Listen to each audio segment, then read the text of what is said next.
the BMW 5 Series, one of BMW's most important vehicles, and now it comes in a fully electric model called the i5. And in this episode, we'll be going over all the details of this new i5. So without further ado, let's dive right in.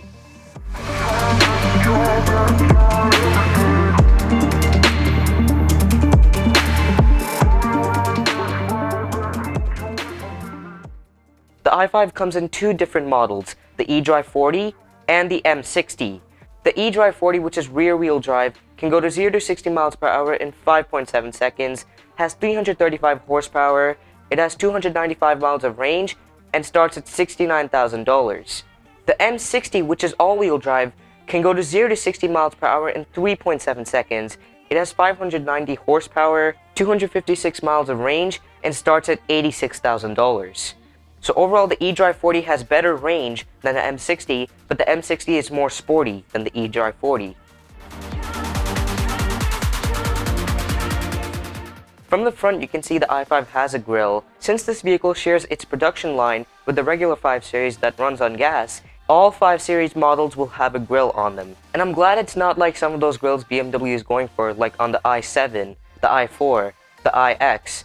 And this is also kind of what BMW's design has been for a long time. All of their vehicles had these kidney-shaped grilles.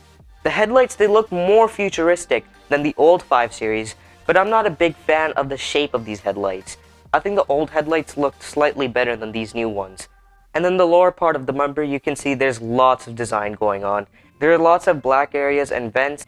On the side profile, this vehicle looks pretty sweet. I like the door handles. This vehicle comes with nice wheels. It has a really nice crease at the bottom part, and then the black area underneath the doors looks pretty cool as well. On the back side, the upper part is pretty sweet. I really like the shape of these taillights. They look very futuristic and cool. The lower part is decent. There's a bit too much going on the bumper, in my opinion. Overall, the exterior of the i5 is pretty sweet. I do like how this vehicle looks. It looks better than a lot of those other electric BMWs out there. And the interior of this vehicle, which is extremely different than the old one.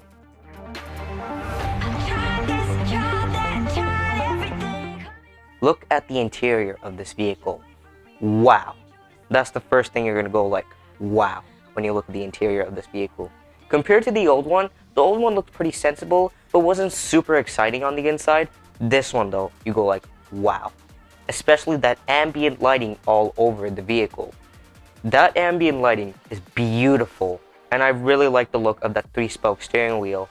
BMW interiors contain some of the most high-quality materials you'll ever find in a car. This is one of the first times BMW has gone for vegan leather on the interior instead of real leather, even on the steering wheel, but amazingly still seems like real leather. And you can get some of the buttons and controls in this vehicle made out of crystal. It's an optional choice and really adds to the interior quality of this vehicle. You have this super lovely widescreen on the dashboard. I love the connection between the gauge cluster and the center display. It looks really sleek, and it's also curved, adding to the style of this interior. And the ambient lighting in this vehicle is so beautiful. You can set the ambient lighting to whatever color you want in this vehicle. It pops. It makes the interior really pop, especially at night. At night, with the ambient lighting on in this vehicle, is truly a special experience. And you have a glass roof on this vehicle, letting in lots of light into the interior. And when it comes to storage, you have a nice big trunk in this vehicle. The second row seats fold flat, providing more storage, allowing you to fit in bigger items, or if you wanted to camp in your vehicle. Overall though, the interior of the i5, pretty damn nice. It is one fire interior I've seen in a vehicle. I think the dashboard of the i7 is a little bit cleaner than on the i5, but for a vehicle shaped like a 5 Series, this interior is sweet.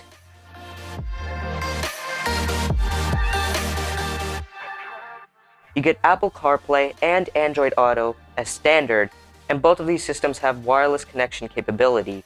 You also have keyless entry on this vehicle, allowing you to use your phone as the key to this vehicle instead of the key fob.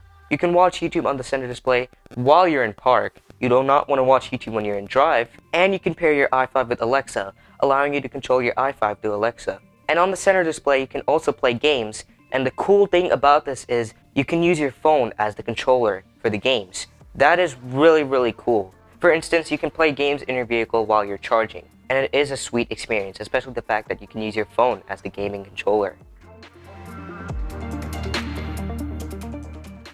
For the suspension, you get adaptive damper suspension system, which is included with the M60, but it's optional on the eDrive 40, and this suspension is really good. This suspension provides you the comfort of the 7 Series and the agility of the 3 Series. That is an excellent combo on a vehicle, so you can have both a comfortable and sporty ride.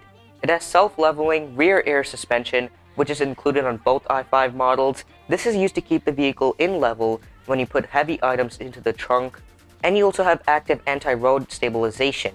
This is included with the M60 and optional on the eDrive 40. This feature basically prevents body roll in corners, keeping great handling of this vehicle in tight corners. So, that's pretty much it for this i5. Overall, the i5 is one luxurious EV which has lots of technology, great driving, and good storage, and also starts at a decent price. And the 5 Series overall is one of BMW's best vehicles out there. Let me know in the comments down below what are your opinions on this vehicle. But anyways, that's gonna wrap it up for today's episode.